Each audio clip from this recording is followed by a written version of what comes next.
গাজায় ইসরায়েলি গণহত্যার প্রতিবাদ জানাতে গিয়ে বিদেশি ব্র্যান্ডের দেশীয় প্রতিষ্ঠানে হামলা লুটপাটের ঘটনা পরিকল্পিত বলে মনে করে সরকার।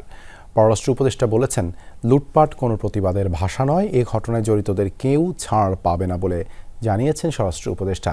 জানান, ভবিষ্যতে এ ধরনের ঘটনা প্রতিরোধে সচেষ্ট থাকবে সরকার। বলেন, পহেলা বৈশাখের অনুষ্ঠান নিয়ে কোনো নিরাপত্তা হুমকি নেই। অন্যদিকে সংস্কৃতি উপদেষ্টা জানিয়েছেন, বৈশাখের শোভাযাত্রার নাম কী হবে তা ঠিক করবে ঢাকা বিশ্ববিদ্যালয় কর্তৃপক্ষ।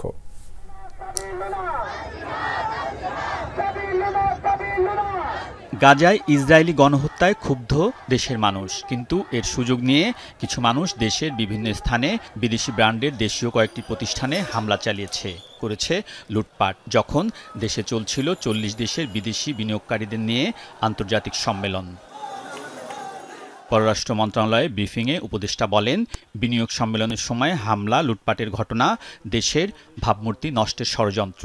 ইনভেস্টমেন্টের ঠিক এই সময়ে ঘটনাটি ঘটছে, এটা খুবই দুঃখজনক এবং ইতিমধ্যেই সিদ্ধান্ত হয়েছে।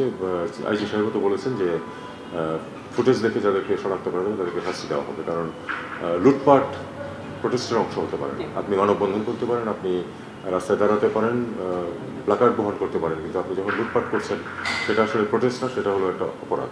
অন্যদিকে সচিবালয়ে চৈত্র সংক্রান্তি ও পহেলা বৈশাখের আইন শৃঙ্খলা নিয়ে অনুষ্ঠিত বৈঠক শেষে ব্রিফিংয়ে স্বরাষ্ট্র উপদেষ্টা বলেছেন, এ ধরনের ঘটনা অনাকাঙ্ক্ষিত, জড়িতদের মধ্যে 49 জনকে গ্রেফতার করা হয়েছে।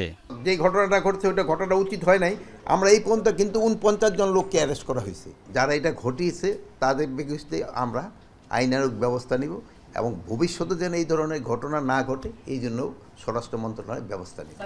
স্বরাষ্ট্র উপদেষ্টা বলেন, এবার পয়লা বৈশাখের অনুষ্ঠান নিয়ে কোনো নিরাপত্তা ঝুঁকি নেই। অন্যদিকে সংস্কৃতি উপদেষ্টা জানিয়েছেন, মঙ্গল শোভাযাত্রার নাম পরিবর্তন হবে কিনা তা ঢাকা বিশ্ববিদ্যালয় কর্তৃপক্ষের সিদ্ধান্ত।